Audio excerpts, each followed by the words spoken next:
다 같이 묵다심으로 수요일 낮 예배를 하나님 앞에 드리겠습니다.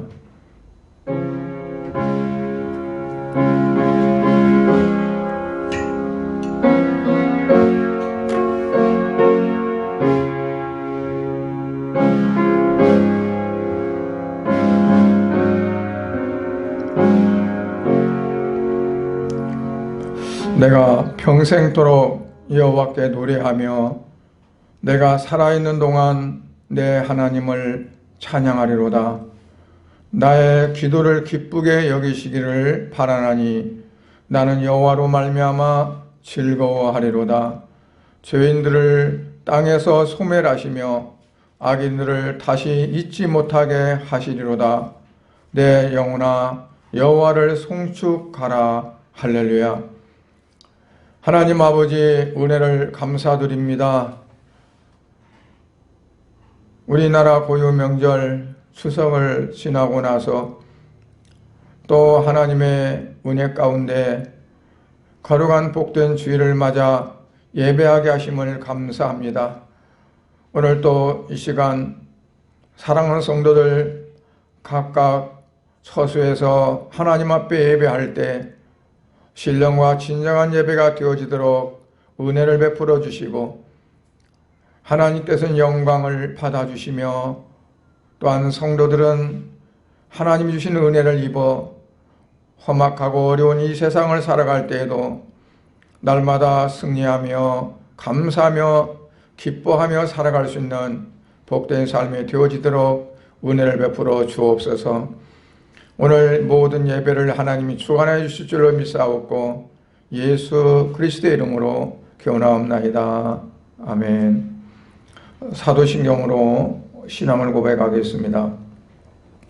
전능하사 천지를 만드신 하나님 아버지를 내가 믿사오며 그 외아들 우리 주 예수 그리스도를 믿사오니 이는 성령으로 잉태하사 동정녀 마리아에게 나시고 본디오 빌라도에게 고난을 받으사 십자가에 못 박혀 죽으시고 장사한 지 사흘 만에 죽은 자 가운데서 다시 살아나시며 하늘에 오르사 전능하신 하나님 우편에 앉아 계시다가 저리로서 산자와 죽은 자를 심판하러 오시리라. 성령을 믿사오며 거룩한 공예와 성도가 서로 교통하는 것과 죄를 사하여 주시는 것과 몸이 다시 사는 것과 영원히 사는 것을 믿사옵나이다. 아멘. 찬송 10장 찬송을 하겠습니다.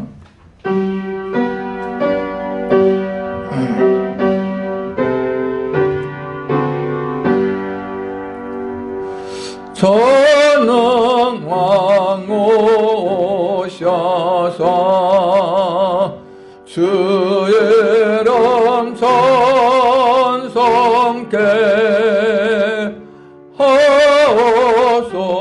하옵소서. 영광과 권능의 성부여 오셔서 우리를 다스려 주옵소서. 강생한 성자여 오셔서 기도를 들으소서. 택하신 백성들 복 내려주시고 거룩한 마음을 주소서. 위로의 주성령 오셔서 건전고 주옵소서. 전능한 주시여 사람 맘에서 떠나지 마시고 계세소서. 성삼위일체께 한없는 전성을 드립니다. 존귀한 주님을 영광 정배웠고 영원히 모시게 하옵소서. 아멘.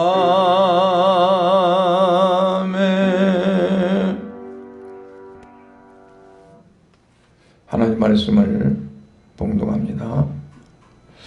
고린도후서 5장 14절부터 17절 말씀입니다.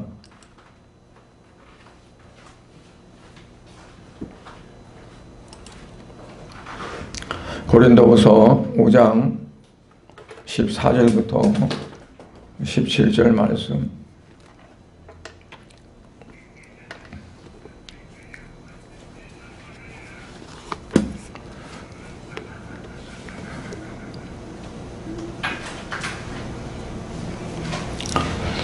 (17절) 말씀 한 절만 읽도록 하겠습니다. 그런즉 누구든지 그리스도 안에 있으면 새로운 피조물이라. 이전 것은 지나갔으니 보라 새 것이 되었도다. 아멘. 하나님 아버지, 은혜를 감사드립니다. 오늘은 하나님께서 사랑하는 주의 백성들에게 복을 주시고 또 하나님의 뜻을 따라 살아가기 위해서 날마다 시간마다 신령한 성령의 공급을 주셔서 은혜롭게 또한 충만하게 하여 주시기를 원하셔서 사랑하는 귀한 성도들을 각각 처소에서 하나님의 전에 모여 예배하게 하시는데, 요즘은 또한 코로나19로 인해서 각각 성도들이 가정에서 영상을 통해 예배할 수 있도록 은혜를 주셔서 또한 감사를 드립니다. 아버지 하나님, 오늘 또 이 시간 하나님의 말씀을 읽고 말씀을 증거할 때에도 성도들이 하나님의 말씀으로 온전히 받아서 이 땅에 살아갈 때에도 말씀으로 이기며 승리하는 삶이 되게 하시고, 어떠한 세상의 유혹이나 어떤 악한 마귀의 유혹에도 우리가 너무 걸어 넘어지지 않고 오직 하나님 앞에 온전히 나아가는 삶이 되어지도록 은혜를 베풀어 주옵소서. 이 시간도 오직 성령께서 주관해 주시기를 간절히 바라옵고 예수 그리스도의 이름으로 기도하옵나이다. 아멘. 우리가 낮은 곳에서 보이지 않던 그러한 것들이 높은 곳에 올라가면 보입니다. 또는 이쪽에서 보이지 않는 것들이 저쪽에서는 보이는 것처럼 예전에는 보이지 않던 것이 오늘날에는 보일 수 있고 또 알아갈 수 있습니다. 사도 바울은 이전에는 자기가 알고 있는 것들이 전부였고 자기에 주어진 것들이 가장 값지고 귀한 것을 여겨졌지, 예수님이라고 하는 그분을 통해서 주어지는 어떠한 것들이 그렇게 자기에게 보이지거나 또 영향을 갖지를 못했습니다. 오히려 예수 믿는 사람들을 핍박하고 저들은 율법을 어기는, 지키지 않는 이단자 같다고 해서 대상들의 앞잡이가 되어져서 예수 믿는 사람들을 핍박하고 잡아서 오게 가두고 죽이는 데 앞장섰던 그러한 사람이었습니다.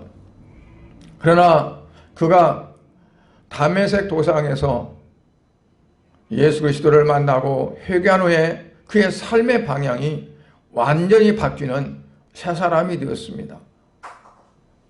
새 사람이 되어진 그 사도 바울은 전에 보이지 않던 자기의 죄가 보였어요. 그가 말하기를 나는 죄인 중에 괴수다. 나는 죄인이 아닌 줄 알았는데 그냥 죄인도 아니고 가장 무서운 죄를 지은 자다라고 그가 고백을 하게 되었고, 그렇게 변화된 그 바울은 자기가 해야 할 일이 무엇인가를 정확히 보게 되었습니다. 그래서 어떠한 환난이, 핍박이 또는 여러 가지 어려운 일들이 많이 그에게 가로막혔지만 그는 자기의 목숨을 내어놓고 주님께서 내가 주신 일을 내가 해야 된다고 생각하고 끝까지 나아갔던 그러한 것을 보게 됩니다. 그래서 그러한 삶을 살아간 사람들에게는 이전까지의 그러한 세계가 아니라 전혀 다른 세계, 새로운 세계가 보이게 됩니다. 전에 우리나라 KBS 기자 김경래 기자가 있는데 미국 대통령 선거 취재로 갔다가 호텔에 들어갔었는데 그 당시에 그 조그만한 어떤 성경책을 무심코 보게 됐어요. 그 성경책은 미국 기도원협회에서 비치해 놓은 그러한 성경인데 그 성경을 보다가 자기도 모르게 어떠한 참 커다란 어떠한 그러한 것들에게 이끌리는 것처럼 느껴졌고 거기에서 거듭남의 체험을 하게 됐다고 그래요. 그래서 그분이 장로가 되었다고 합니다. 많은 사람들이 하나님 말씀을 읽다가 그 말씀에 사로잡히게 되어지고 그리고 자기가 지금까지 보지 못했던 것을 보게 되고 알지 못했던 것을 알게 되어져서 이전의 삶을 다 내어 던지고 정말 오직 주님을 향하는 삶으로 바뀌어진 그러한 사람들이 많이 있습니다. 왜 우리가 그렇게 바뀌어져야 되냐? 중생한다는 것은 나의 삶이 바뀌어지는 겁니다. 이전까지 살았던 그러한 삶이 아니라 새롭게 다시 태어난 삶을 살아가는 것을 말합니다. 바꿔지면 첫 번째 나타나는 형상이 뭐냐면 죄가 보인다는 거예요. 16절 상반절에 보면 그러므로 이제부터는 어떤 사람도 육체대로 알지 아니하노라 그랬어요. 그러니까 전에는 어떤 사람을 보면 그냥 육체로 봤다는 얘기예요.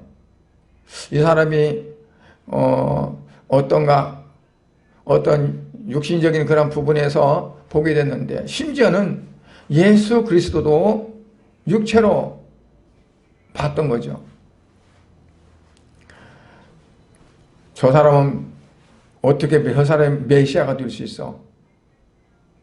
인물도 잘생기지도 못했고 가난한 집안에 태어났고 그러니까 판단할 때 그 기준을 육체로 보는 거예요.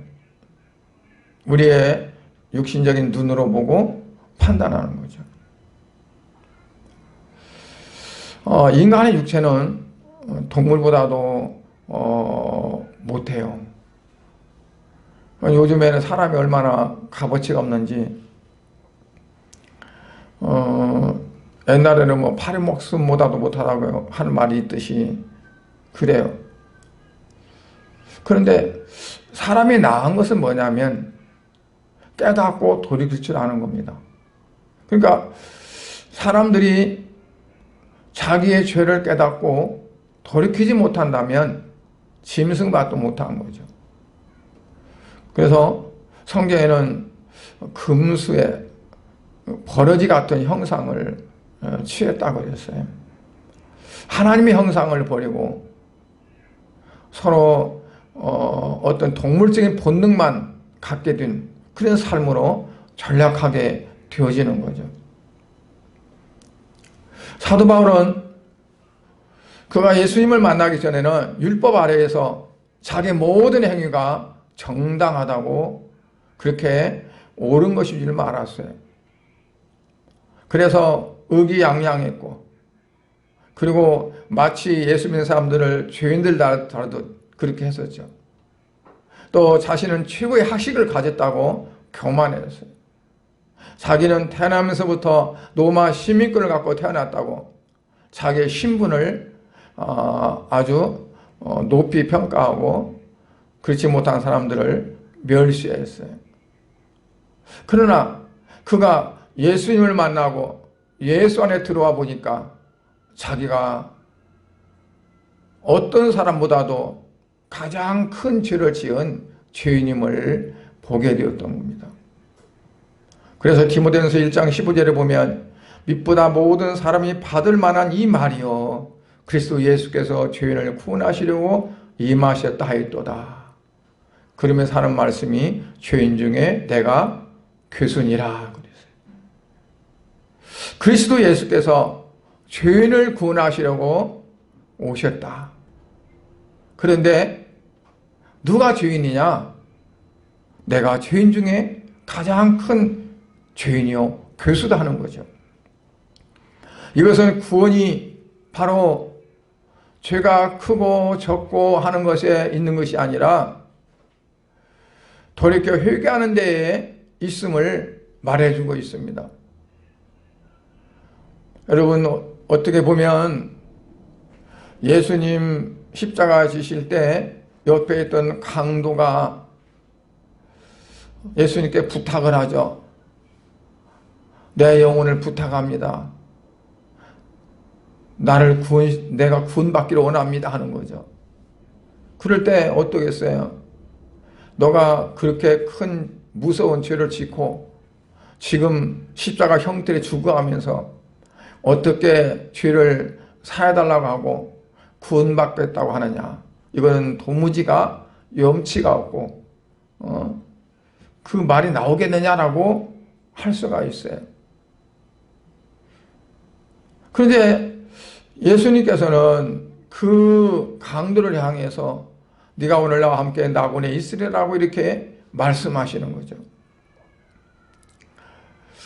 우리가 흔히 이제 병이 있을 때 병 낫기를 기도할 때 조그마한 병은 기도하면서 우리가 기도할 때 하나님 고치신다는 믿음이 더 많이 가지만 세상에서 볼 때 불치병이요 도저히 고칠 수 없다고 하는 그런 병들을 하나님 앞에 고치달라고 기도할 때 어떨까요? 그 갖는 믿음이 같을까요? 아니면 희귀병이나 난치병에 대해서는 믿음이 적을까요? 대부분 우리가 어떠냐면 감기 놓고 기도할 때 혹시 몸에 열이 나서 기도할 때 그 기도하는 거는 그래도 믿음의 분량이 더 많이 거기에 얹혀진다고 볼 수 있는데 그런데 그렇지 못할 경우에는 좀 믿음이 약해지죠. 옛날에 어떤 목사님이 나도 안진뱅이 놓고 기도를 해봐야겠다 그러는데 마침 안진뱅이가 있어서 그 사람 많이 있는 사람 있는 데에서는 베드로가 내가 네게 이제 내게 있는 것을 들으니 너도 나사렛 예수 이름으로 일어나 걸어라 하는 말을 하기가 두려웠어요. 왜냐하면 안 일어나면 어떡해. 그래서 아무도 없는 곳으로 오라고 하니까 혹시 돈을 많이 줄까 그래서 쫓아갔는데 아무도 없는 데서 누가 보나 그러면서 이제 나사렛 예수 이름으로 일어나 걸어라 그랬대요. 그런데 일어났을까요? 안 일어났을까요? 안진뱅이가 벌떡 일어나지 않았다는 거죠. 왜 그런 말이 있냐면 인간적으로 볼 때, 의학적으로 볼 때 안 되는 것을 가지고 우리가 기도할 때는 거기에 대한 확고한 어떠한 믿음이 뒷받침되지 않는다는 얘기죠. 우리가 회개도 마찬가지예요. 죄가 많은 사람은 아마 하나님이 빨리 용서하지 않을 거야.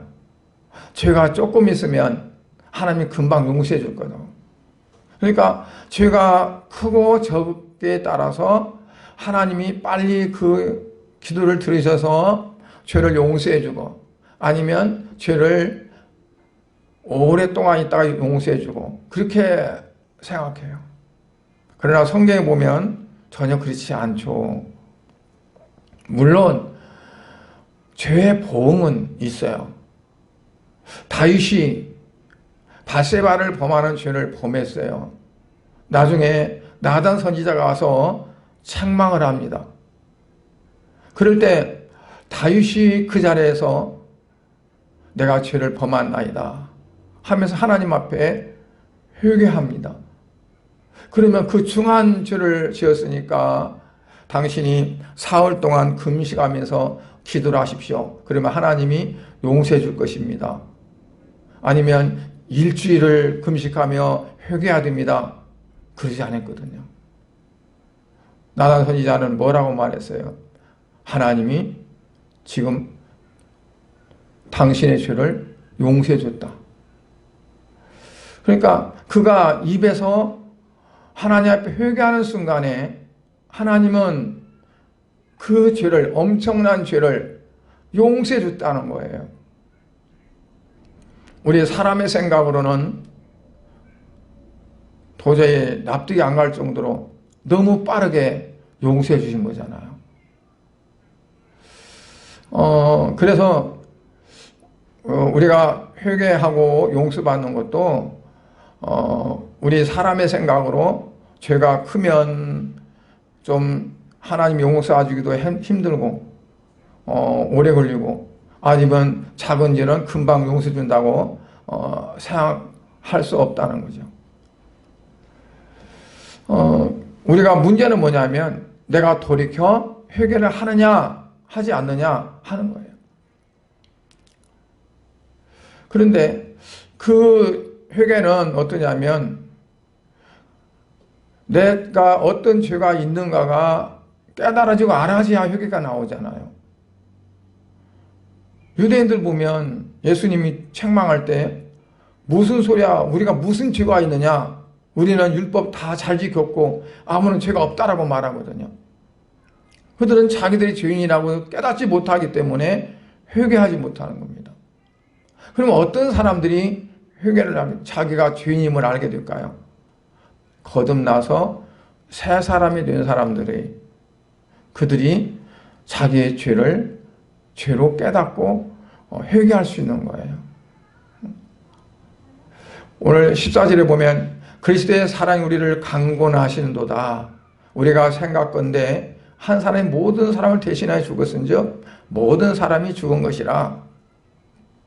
즉 한 사람, 그 한 사람은 예수 그리스도를 가르쳐 말씀하시는 거고, 그 예수 그리스도가 모든 사람을 대신해서 죽었으니까 어떻다는 걸까요? 우리가 죽었다는 거예요. 예수님이 대신해서 죽었는데 그러면 우리는 안 죽으셔야 되잖아요. 대신 죽었으니까. 그런데 예수님 대신해서 죽은 것이니까 우리 모든 사람은 죽은 것이라는 얘기입니다. 그래서 사도 바울은 갈라디아서에서 내가 그리스도와 함께 십자가에 못 박혔나니, 그 말은 못 박혀서 예수님과 함께 죽었나니 하는 거예요. 예수님이 나를 대신해서 죽었으니까 나는 안 죽었다가 아니라 나도 같이 죽었다. 예수님이 십자가에 죽으신 것은 내가 죽은 거란 얘기예요. 예수님이 십자가에 못 박히신 것은 내가 못 박힌 거란 거죠. 왜냐하면 예수님이 십자가에 죽으셨기 때문에 부활하신 것처럼 나도 예수님과 함께 죽었다 할 때, 죽었을 때 부활이 있는 거예요. 죽지 않았으면 부활이 없는 거죠. 사도 바울은 그 체험을 가졌어요. 그리고 사도 바울은 다른 사람들에게도 그러한 체험을 서로 나누고자 하는 겁니다. 내가 이러한 체험을 가졌다. 여러분, 중병을, 아주 무서운 병, 중병에 걸린 사람에게 뭐가 가장 희망이 될까요? 나도 그런 병이 있었는데 내가 깨끗이 완치되었다. 당신도 이렇게 하면 당신도 나처럼 완치를 받을 수가 있다. 라고 하는 그러한 말을 해주면 그 사람의 가장 큰 위로가 되고 또 나도 치료받을 수 있다는 확신을 갖게 되는 거죠. 사도 바울은 내가 이러한 죄인 중에 괴수 있었는데 나도 예수님께서 나를 내 죄를 용서해 주셨고 나는 영영 죽을 수밖에 없었는데 나도 이렇게 예수 믿고 구원받아 새 사람이 되었다 하는 것을 만나는 사람마다 전하는 겁니다. 뭐 하라고? 당신도 나처럼 예수 믿으면 된다는 거죠. 당신들이 알다시피 나는 어떤 사람이었느냐? 나는 포행자였고 폭행자였고 나는 죄인 중에 괴수고 예수 믿는 사람들 핍박하고 그를 스데반을 잡아 죽이는데 내가 앞장섰고 그런 사람이지만 예수님은 나를 사랑해서 나를 부르셨고 나의 모든 죄를 다 벗겨주시고 나로 하여금 이와 같이 사도로 삼으셨다는 것을 많은 사람들에게 증거하는 겁니다. 그래서 가장 중요한 건 뭐냐? 그리스도 안에 있는 사람이냐 아니냐 하는 그러한 차이라는 거예요. 내가 그리스도 안에 있는 사람이냐 그리스도 안에 있지 아니하는 사람이냐 하는 것은 뭐냐면 내가 거듭나서 이전의 삶에서 이제는 바뀌어서 새로운 사람이 됐느냐 안 됐느냐 그게 바로 내가 그리스도 안에 있는 사람이냐 아니냐 하는 것이라는 거죠. 사도 바울은 안에서란 말을 많이 사용합니다. 예수 그리스도 안에서 그 예수 그리스도 안에서란 말은 뭐냐면 어떤 걸까요? 세상에서 이전에 살던 그러한 모든 삶에서 바뀌어서 이제는 예수 그리스도 안에 사는 삶. 그거는 내 삶의 목적을 세상에 두는 것이 아니라 예수 그리스도께 두고 그분이 말씀하신 말씀을 우리가 쫓아가는 삶. 여러분 정권이 바뀔 때마다 국민들은 어떨까요? 새 정부에 기대를 걸죠. 좀 나아지겠지. 그래서 선거 때마다 사람들이 슬로건을 걸어요. 뭐 못 살겠다, 바꿔보자, 또 뭐 하자 하면서 그러면 국민들은 어때요? 그래, 지금 너무 이제까지 너무 힘들었어. 이제는 좀 바꾸자 돼 하면서 다른 어떤 새 정부를 기대하게 되는 거죠. 그런데 어때요? 그렇게 100% 되들 안 해요. 그러면 또 뭐라고 하냐? 속았어. 그러면 늘 속고 사는 거죠. 왜냐하면 사람이 바꾸지지 않으니까 똑같이 이렇게 반복되는 거예요. 특히나 정당들 보면 이름도 그렇게 잘 바꿔요. 뭐 금방 이름 바꿨다 또 멋이 안 맞으면 야 우리 이름 다시 바꾸자 이름 바꾸고 그 이름만 바꾸면 달라지나요? 이름만 바꾸면 정책이 달라지고 그들이 정치하는 목적 자체가 바꾸지나요? 그렇지 않죠. 똑같아요. 왜냐하면 그 사람들 그대로 다 있잖아요. 우리가 세상을 보고 자신을 보는 눈이 달라지고 또 세상 방법이 아니라 하나님의 방법으로 보고 살아야 되는데 우리가 내 자신을 보는 눈이 달라지지 않으면 안 되죠. 사도 바울은 자기를 보는 눈이 어떻게 달라졌냐면 자기를 막 이렇게 자랑하고 들춰 내세우고 하는 그러한 눈이 아니라 내가 아직도 부족하구나. 내가 날마다 죽여야 돼. 그러니까 자기에게서 뭐가 잘못됐고 뭐를 바꿔야 되고 하는 것을 더 관심 있게 봤어요. 그러니까 세상을 바꾸고 다른 사람을 바꾸는 것이 아니라 어떻게 해야 나를 바꾸고 어떻게 하면 달라질 것인가. 세상적인 방법, 그 방법대로 살아가는 것이 아니라 하나님의 방법을 보고 살아야 되는 거죠. 하나님께서 원하시는 방법은 뭘까? 그게 우리에게 중요하면서 바꿔야 될 것이 뭐냐? 내가 세상을 바라보는 눈, 내 자신을 바라보는 눈이 바뀌어져야 된다. 두 번째로 바뀌어지면 어떠냐면 할 일이 보이게 됩니다. 오늘 본문 15절에 보니까 그가 모든 사람을 대신해 죽으심은 살아있는 자들로 하여금 다시는 그들 자신을 위하여 살지 않고 오직 그들을 대신해 죽었다가 다시 살아나신 이를 위하여 살게 하려 함이라 그랬어요. 예수님이 왜 죽으셨느냐? 모든 사람을 대신해서 죽으신 것은 왜 죽으셨느냐? 그 이유입니다. 그건 바로 다시는 살아있는 자들로 하여금, 살아있는 자들은 어떤 자를 의미할까요? 죽은 자들을 말한다면 죽은 자들은 어떤 자고 살아있는 자들은 어떨까요? 죽은 자들은 영이 죽이는 자들이고 살아있는 자들은 영이 살아있는 자들이에요. 즉 영이 살아있다는 얘기는 뭐냐면 예수를 믿고 구원받아서 거듭난 사람들을 말합니다. 다시 말하면 성도들을 말씀하는 거예요. 예수 그리스도를 통해서 구원받은 성도들은 어때야 되느냐? 다시는 그랬어요. 그 말은 어때요? 아주 굉장히 그 선을 긋는 얘기입니다. 그들 자신을 위해서 살지 않고 오직 그들을 대신해 죽었다가 다시 살아나신 이를 위해서 살게 하려 합니다. 그러니까 나를 위해서 사는 것이 아니라 내 자신을 위해서 사는 것이 아니라 나를 위해서 나를 대신해 죽었다가 살아나신 그 예수 그리스도를 위해서 살게 하려 함이라는 얘기예요. 그래서 이거를 깨달은 사도 바울은 자기를 위해 살지 않았어요. 자기 모든 것들, 자기가 그렇게 좋게 여겼고 자기가 그렇게 누렸고 자기가 그렇게 사랑했던 것들을 다 버렸어요. 어떻게 버렸다고 그랬어요? 배설물처럼 버렸다.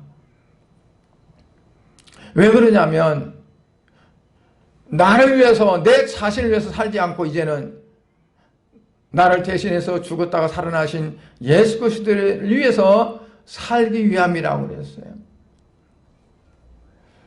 예수 그리스도의 희생을 우리가 두 가지로 요약하면 첫째로는 죄에 대한 죽으심으로 죄에 대한 승리를 의미합니다.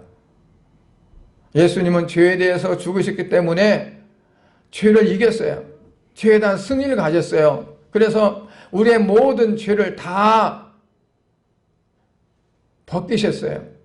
구속하셨어요. 죄값을 다 치르셨어요. 또 하나는 모든 사람의 죄에 대해서 죽게 되었으므로 어떠냐? 자기 자신을 희생하면서 다른 사람을 위해서 희생한 거예요. 희생. 그러니까 예수님의 사랑은 어떤 사랑이냐면 희생하신 사랑입니다. 자기를 버린 사랑입니다. 예수 안에서 바뀐 바울은 자신이 살아도 주의 것이요 죽어도 주의 것이라는 마음으로 주를 위해서 살고 주의 일을 위해서 끝까지 자기 생명을 내버렸던 것을 볼 수 있어요. 디모데후서에 보면 마치 자기를 관자같이 버림받아 됐다고 그랬어요. 내가 달려갈 길을 다 달려가고 믿음을 지켰다. 끝까지 달려왔다는 거예요. 많은 어려움이 있었고 많은 핍박이 있었고 환난이 있었지만 그 모든 것들을 다 인내하고 다 감당하면서 달려간 거예요. 왜냐하면 내가 사는 것도 주의 것이요 죽는 것도 주의 것이라. 그래서 찬양에 보면 그런 찬양이 있잖아요. 이제 내가 살아도 주 위에 살고 이제 내가 죽어도 주 위에 흉내. 그러니까 자기 모든 그 삶이 나의 것이 아니라 주의 것이라는 거죠. 왜냐하면 이젠 내가 내 주인이 아니라 주님이 내 주인이 됐다. 그래서 인생관이 달라지고 가치관이 사도 바울은 바뀌었어요. 그러다 보니까 뭘 보게 됩니까? 자기가 해야 할 일을 보았고 사명을 목숨보다 더 소중하게 여기게 되었습니다. 그래서 사도행전 20장 24절에 보면 나의 달려갈 길과 주 예수께 받은 사명 곧 하나님의 은혜의 복음 증가하는 일을 마치려 하며 나의 생명을 조금도 귀한 것을 여기지 아니하노라. 나의 달려갈 길, 즉 주 예수께 받은 사명, 그것은 뭐냐? 하나님의 은혜의 복음을 증가하는 일이다. 하나님의 은혜의 복음을 증가하는 일, 그것을 마치려 하면은 나의 생명, 나의 어떤 것, 그것들을 조금 더 귀한 것으로 여기지 아니한다는 거죠. 그러한 각오와 그러한 결단이 사도 바울에 있게 되어진 것은 바로 뭡니까? 예수님이 나를 위해서 죽으셨고 나 같은 것을 사랑하셔서 나를 부르셨다는 것, 그 은혜에 보답하고 또 그 은혜를 증가하는 일, 그게 바로 자기의 사명이라는 거죠. 여러분, 미국의 제39대 대통령 지미 카터는 대통령이면서 또 주일학교 교사를 그냥 바쁘다고 해서 내놓지 않았다고 그래요. 대통령직에서 퇴임한 이후에도 교사직을 계속 수행을 했고, 특히 사랑의 집 지키 운동을 해서 많은 이들에게 하나님의 사랑, 그리스도의 사랑을 나누기도 했습니다. 왜 그가 그랬을까요? 예수 안에서 내가 할 일을 보았기 때문이었습니다. 예수 그리스도를 믿고 그리고 그가 새로운 사람으로 바뀌었다면 어떠냐? 변화된 사람, 새로 바뀌어진 그러한 삶 속에서 과연 내가 할 일이 무엇인가를 볼 수 있어야 된다는 얘기입니다.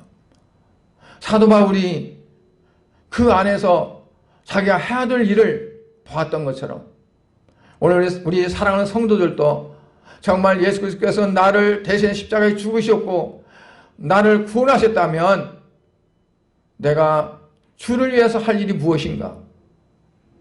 나를 구원하신 그 예수 그리스도를 위해서 내가 할 일이 무엇인가를 우리가 볼 수 있기를 주의 이름으로 축복합니다.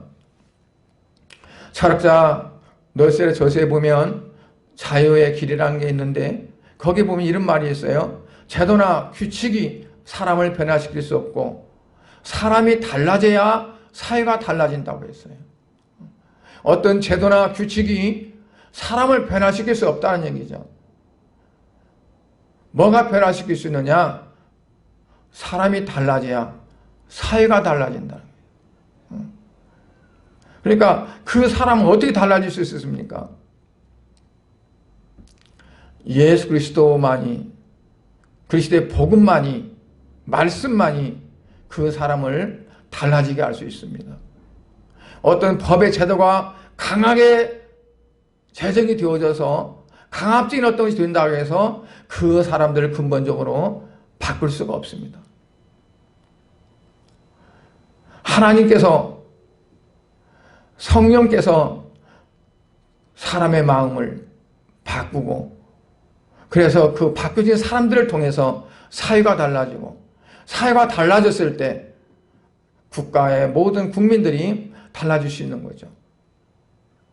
그래서 기독교의 사명은 뭐냐? 서양 사람들이 변화할 수 있도록 다리가 되는 겁니다. 다리 역할을 하는 거예요. 그래서 예수님께서는 너희는 세상의 빛이다 그랬고, 너희는 세상의 소금이라 그랬어요. 세상의 빛이 되어져서, 소금이 되어져서 세상을 바꾸어야 된다는 거죠. 그러므로 삶의 목적이 달라져야 되는 얘기입니다. 삶의 목적이 나 혼자 잘 먹고 잘 사는 게 아니라 그리스도의 복음이 땅까지 전파가 되어져서 그리스도의 복음을 통해서 이 세상이 변화될 수 있는, 바꿔질 수 있는, 그게 되어져야 된다는 거예요. 그래서 바울은 그러한 목적을 가지게 되었고, 그러고 나서 소중한 것들을 다 버리게 되었어요. 뭐 하기 위해서요? 그 목적을 이루기 위해서. 그래서 그는 곳곳마다 가서 복음을 전했고, 거기에 교회를 세우고, 정말 자기의 생명을 다해서 복음을 전파했던 그런 것을 보게 됩니다. 빌립보 3장 8절에 보면요, 또한 모든 것을 해로 여김은 내 주 그리스도 예수를 아는 지식이 가장 고상하기 때문이라. 내가 그를 위하여 모든 것을 잃어버리고 배설물로 여기면 그리스도를 얻고. 그러니까 예수를 아는 지식이 가장 고상하기 때문에 내가 가지고 있던, 알고 있던, 누리고 있던 모든 것들을 다 오히려 해로 여겼다. 왜 해로 여겼냐면 그것 때문에 내가 예수 그리스도를 제대로 알지 못할 수 있다는 얘기예요. 내가 아는 지식 때문에 예수 그리스도 아는 지식을 갖지 못하고, 내가 누리고 있는 어떤 그 환경 때문에 내가 주님 앞에 가지 못하고. 그래서 이 사도 바울은 그러한 모든 것들을 배설물로 여겼다고 말합니다. 로마서 5장 20절에 보면 사도 바울은 죄가 더한 곳에 은혜가 넘쳤나니 그랬어요. 죄가 더한 곳에 은혜가 넘쳤다. 어떤 사람들은, 무지한 사람들은 그 전에 보니까 죄가 더한 곳에 은혜가 넘쳤다 보니까 죄를 많이 지면은 그 은혜가 넘친 줄 알고 죄를 더 지으려고 11조 든 사람들이 11조도 안 하고, 감사하는 사람이 감사도 안 하고, 주일날 꼬박꼬박 예배들을 잘 오던 사람이 주일날도 지멋대로 빼먹고. 왜? 죄를 지려고. 세상에 그런 무식한 사람들이 어디에 있어요? 죄가 더한 곳에 은혜가 넘친다는 것은 죄를 더 많이 지란 얘기가 아니에요. 우리는 그 안에도 죄 중에 살아요. 죄를 매일같이 회개해도 다 못할 죄를 짓고 산다고요. 죄를 깨달으라는 얘기예요. 죄를 깨닫고 몸부림치고, 내가 왜 지금도 그렇게 죄를 내가 벗어버리지 못하고 죄 가운데 살아가는가. 그래서 A4 용지에다가 내가 내 죄를 쓴다고 하면 어떤 사람보다 더 많이 죄를 기록할 수 있는, 그게 죄가 더 많아서가 아니라 그만큼 어때요? 나를 보는 거예요. 내 자신을 보는 눈을 열고 내 자신을 보는 거예요. 그럴 때 은혜가 넘친다는 거예요. 그리스도 안에서 내게 있는 모든 죄를 해결코자 힘쓰고 애쓰는 사람에게 하나님의 풍성한 사랑이 임한다는 그런 말씀입니다. 세 번째는 바뀌면 새로운 세계가 보입니다. 본문 17절에 보니까 그런즉 누구든지 그리스도 안에 있으면 새로운 피조물이라. 새로운 피조물이라. 사람이 새롭게 되는 것은 뭐 수양을 하거나 또는 많이 교육을 받아서 될 수 있는 게 아니에요. 그리스도 안에서만 가능하게 돼요. 그리스도 안에서만.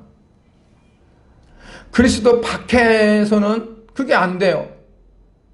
그리스도 안에서만 가능해요. 왜냐하면 내 의지와 내 결단과 내 어떤 것이 된다면 어디에서나 될 수가 있죠. 그리스도 안에서 가능하다는 건 뭘까요? 내 말이 너희 안에 거하면 너희가 내 안에 거한다 그랬어요. 내 말이 너희 안에 거하면 너희가 내 안에 거한다. 요한복음에. 그러니까 예수 그리스도의 말씀, 하나님의 말씀을 내 안에 간직하고 그 말씀을 내가 상고하고 그 말씀이 그런가 하고 그 말씀을 계속 되새김질하고 그 말씀대로 살아보려고 애쓰고 힘쓰는 사람, 그런 사람이 되어질 때 사람이 새롭게 되어진다는 거죠. 거듭난 사람이 되어진다는 거죠. 바라보는 가치관이 달라지고 바라보는 눈이 달라지는 거죠. 새 것이 되는 것은 질적인 것과 시간적인 것에서 됩니다. 헬라어로 네오스가 있는데 네오스는 뭐냐면 아직 없었던 것, 막 그 모습을 드러내는 것을 뜻해요. 그래서 시간적인 의미예요. 이게 없었는데 이제 막 생겼어요. 그러면 그게 새 것이라고 말하는 네오스. 그러니까 어떤 시간적인 시간차로 인해서 새 것이에요. 그런데 여기서는 뭐냐면 질적인 면에서 새로운 카이노스를 의미합니다. 새로운 카이노스. 옛생활, 옛습관은 온전히 버려야 새 것이 되었다는 것을 증거하죠. 그러니까 말하자면 옛생활이나 옛습관을 온전히 버려서 새롭게 됐다는 것을 의미하는 것이 바로 카이노스예요. 카이노스. 그러니까 여기서 말하는 새롭다는 것은 바로 그거예요. 사도 바울이 너는 옛 구습을 벗어버리고 그러니까 우리가 옛 것들을 버려버리고 그리고 새로운 것들로 취했을 때 그 새로운 건 뭐냐면 그리스도의 복음으로 예수 그리스도의 복음으로 새로워졌을 때 우리가 새 사람이 됐다는 거죠. 새 사람이. 빌립보 3장 20절에 보면 우리의 시민권은 하늘에 있는지라 거기로부터 구원한 자 곧 예수 그리스도를 기다리노니 그랬어요. 로마의 시민권 또는 유대인들의 어떠한 그러한 시민권도 있을 거고, 근데 사도 바울이 나면서부터 로마 시민권을 갖고 태어났다고 했죠. 그러면 그들은 그 로마 시민권을 굉장히 가슴이 뿌듯하게 여겼고 자랑스러웠을 거예요.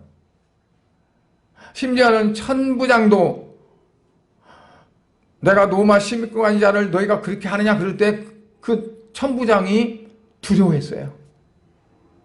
아니 로마 시민권이 있는데 내가 그래서 아주 귀하게 모셨어요. 천부장은 말 나는 돈을 엄청 주고 로마 시민권을 샀는데 너는 어떻게 시민권 얻었냐? 나는 나면서부터 시민권가 됐다 그러니까 거기에 귀가 질린 거예요. 이 사람 대단한 사람이구나. 그러나 그 로마 시민권도 불완전해요. 완전한 게 아니야. 썩어질 것이고 이 땅에서만 필요한 거예요. 그런데 천국의 시민권은 유일하신 하나님의 자녀, 오직 한 분이신 하나님의 자녀로 권세가 있는 거죠.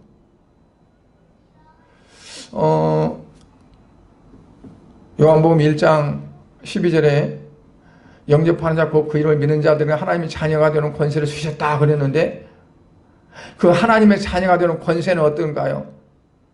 바로 하늘의 시민권을 그냥 자동적으로 갖는 겁니다. 하나님의 자녀인데 하나님의 자녀. 그러니까 하나님의 자녀가 됐다는 얘기예요. 그러면 하나님의 자녀면 누가 그 앞길을 막을 수 있겠어요? 자기 집에 가는데. 이 땅에서 인생들은 다 나그네 인생이지만 이제 하늘나라가 우리의 소망인데 그거를 마귀가 사탄이가 가로막겠어요? 누가 가로막겠어요? 그게 권세죠. 근데 그 권세는 영원히 보장되는 거라고 그랬어요. 영원히 보장되는 거. 어떤 환경에서도 만족하고 완전한 것임을 이제 말씀해 주는 거죠. 그래서 신앙생활에는 안 보이던 것이 보이고 안 하던 것을 하는 것이 신앙생활입니다. 안 보이던 것이 보여요. 전에는 보이지 않았어요. 이제 그게 보여요. 하나님이 나를 사랑하시는 것이 보이기도 하고 또한 하나님이 이렇게 하기를 원하는 것이 알아지기도 하고 또는 안 하던 것을 하는 거죠. 전에는 세상적으로만 살았었고 오히려 세상적인 것들을 더 기뻐했었는데 이제는 주님을 향해서 나아가는 걸 더 기뻐하고 이게 바뀌어지는 거예요. 여러분 삭개오를 우리가 잘 알잖아요. 누가복음에. 삭개오는 예수님을 만나면서 자기의 빈간적이고 타락된 모습을 발견하게 됩니다. 그래서 뭐라고 말합니까? 내가 만약 남의 것을 토색한 거 그런 게 있으면 내가 사배를 받겠습니다. 내 사산의 배산의 반절을 딱 짜게서 나눠서 내가 이제 바치고 또 남의 것을 억지로 한 것은 내가 사배를 받겠다고. 물질에 욕심이 있고 물질에 관심이 있어서 물질을 모으고 비축했던 그 삭개오가 이제 예수님을 만나고 나서 가치관이 달라져요. 물질을 바라보는 눈이 달라져요. 그래서 거기서부터 탈출하는 겁니다. 이스라엘 백성들이 애굽에서 탈출해서 그들이 하나님의 백성으로 나아갔던 것처럼 우리가 옛사람으로부터 탈출해야 되는 거죠. 현재와 미래의 그러한 인간상을 새롭게 우리도 만들어줄 줄로 믿습니다. 이제 저와 여러분도 이와 같은 새 사람의 마음을 가지고 욕심다운 욕심 전혀 없어도 안 되잖아요. 세상적인 욕심이 아니라 영적인 욕심, 좀 더 하나님의 뜻대로 살고자 하는 욕심이 있어야 되고 또 고민다운 고민도 가져야 돼요. 세상적인 고민이 아니라 왜 내가 하나님의 뜻대로 이렇게 살지 못할까? 나는 왜 자꾸 넘어질까? 나는 왜 자꾸 좌절할까? 하는 그런 고민도 갖기를 바랍니다. 참 자유함과 우리가 복된 삶을 이루어서 참으로 이제 장차 우리의 모든 그런 앞길에 내 자신이 바뀌어지고 내 보는 눈이 바뀌어져서 정말 거듭나고 새로운 삶이 되어져서 우리의 삶의 목적이 달라지기를 바랍니다. 지금까지는 우리의 삶이 세상을 향해서 있었다면 이제는 그 목적이 오직 주님께 이제 고정되기를 바랍니다. 그래서 전에 보이지 않았던 내 자신의 어떠한 그러한 것들이 보이고 그리고 이제 변화된 자로서 내가 할 일이 무엇인가 그 일이 보여지기 바랍니다. 오늘 말씀을 통해서 우리가 이 시간 기도하면서 주님 내 자신이 바뀌어지기 원합니다. 바뀌어져서 사도 바울이 바뀐 것처럼 내가 바뀌어지고 삭개오가 바뀌어진 것처럼 내가 바뀌어지기 원합니다 하는 기도가 있기를 바랍니다. 기도하겠습니다. 하나님 아버지 주님의 은혜를 감사드립니다.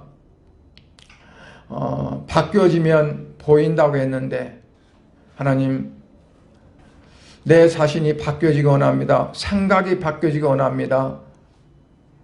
내 삶이 바뀌어지고 가치관이 바뀌어지고 아버지, 이제는 정말 온전히 주님께서 이루고자 하신 뜻을 나를 통해서 이루어지기 원해서 사도 바울이 살아도 주를 위해 살고 죽어도 주를 위해 사는 그 삶을 가지고 나아갔던 것처럼 이와 같은 삶이 되어지기 원합니다.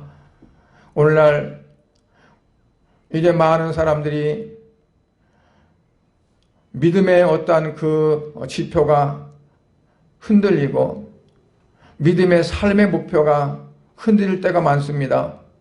그러나 사랑하는 죄의 백성들, 사랑하는 우리 양문교회 성도들은 아버지 온전히 나를 대신해서 십자가에 죽으시고 다시 사신 예수 그리스도를 바라보면서 이제는 내가 나를 위해 사는 것이 아니고 내 자신을 위해 사는 것이 아니라 나를 대신해서 십자가에 죽으시고 부활하신 예수 그리스도를 위해서 살겠노라고 하는 그러한 확고한 믿음과 또한 목표가 생겨져서 오직 주님을 영화롭게 할 수 있는 귀한 삶이 되게 하여 주시옵소서. 아버지 감사합니다. 이제 우리 양문교회 성도들 아버지여 각각 가정에서 이 시간 예배 드릴지라도 하나님 오직 그 안에 예수 그리스도가 충만한 귀한 시간 되게 하시고 아버지 각 가정이 참으로 예배의 처소가 되어져서 이 시간에 하나님이 임재하시는 놀라운 축복의 역사가 있어지도록 은혜 베풀어 주옵소서. 예수님 이름으로 기도드리옵나이다. 아멘.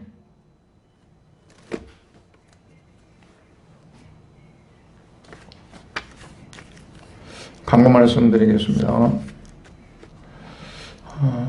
이제 코로나19 방역 지침 때문에 우리가 부득이 영상 예배를 드리지만 우리가 각 가정에서 예배 드린다 할지라도 정말 하나님 앞에 전심으로 예배 드릴 수 있는 그런 성도들이 되기를 바라고요. 또 이제 교회 밴드를 이렇게 만들었는데 아직도 가입하지 않으신 분들이 있는데 이제 교회 밴드에 가입할 수 있도록 그렇게 해주시기를 바랍니다. 또 예배를 드리면 이제 헌금을 하게 되는데 온라인 예배를 계속 드리다 보니까 좀 문제가 많이 이렇게 좀 힘들어요. 그래서 온라인으로 이렇게 헌금을 해주시기를 부탁을 드리고 영혼 구원을 위해서 기도와 헌신을 바랍니다. 돌아온 주일은 이제 교회에 와서 예배를 드리고자 하는데 또 어떻게 될지 모르겠어요. 일단은 다음 주일은 교회에서 예배를 드리기 원하고 만약에 이제 드릴 수 있는 형편이 정 안 되면 제가 연락을 이렇게 취하도록 이렇게 하겠습니다. 찬송 부르시고 마치겠습니다. 455장 부르시고 예배를 마치도록 하겠습니다.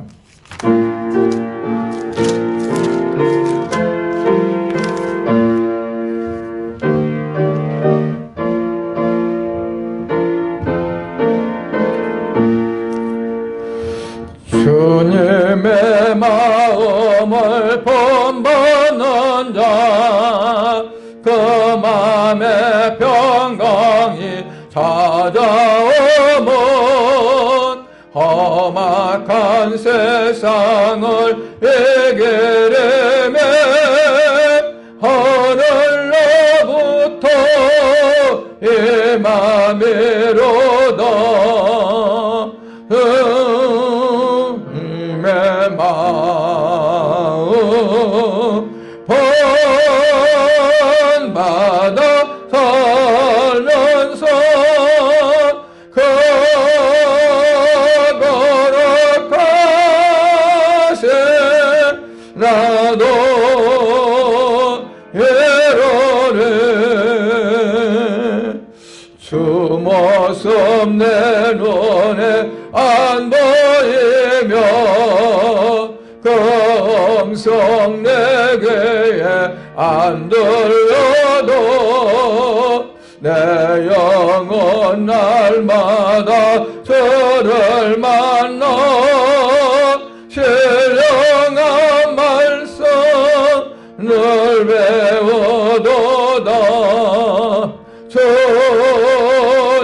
주님의 마음 본받아 살면서 걸어가신 나도 외로래.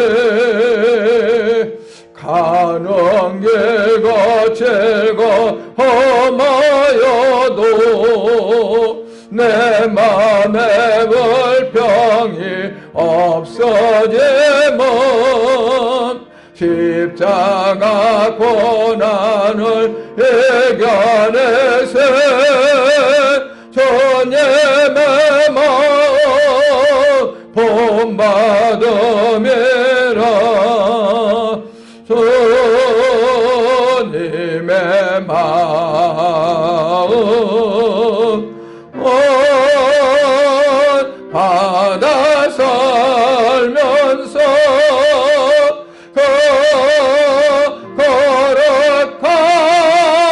걸어가세 나도 외로래. 주 예수 세상에 다시 오시 그날엔 무성도 변화하여 주님의 빛나는 그 영상을 다 함께 보며 주 찬양하리. 주님의 마음 본받아 살면서 걸어가세 나도 외로래.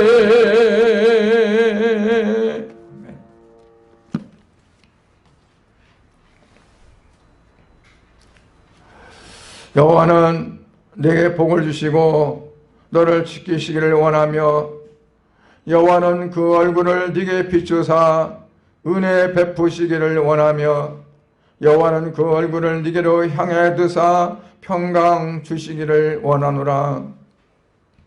이제는 우리를 그 모든 죄악에서 건지시고 구원하기 위해서 우리를 대신하여 십자가에 죽으시고 다시 사신 우리 주 예수 그리스도의 은혜와 하나님 아버지의 무한하시고 지고 가신 사랑과 성령님의 감화감동 교통 충만하심의 역사, 이 시간 하나님 앞에 예배하며 이제 우리의 몸과 마음이 새롭게 변화되어져서 오직 그리스도 예수 그리스도만 바라보고 그를 위해서 살아가고 그를 위해서 목적을 두고 그를 위해서 모든 것을 하기 위하는 사랑하는 모든 성도들의 머리 위에와 저들의 가정과 직장과 사업장과 모든 일터 위에 우리 양문교회 위에 그리고 이 나라 이 민족 위에 이제부터 영원토록 함께 계실지어다. 아멘.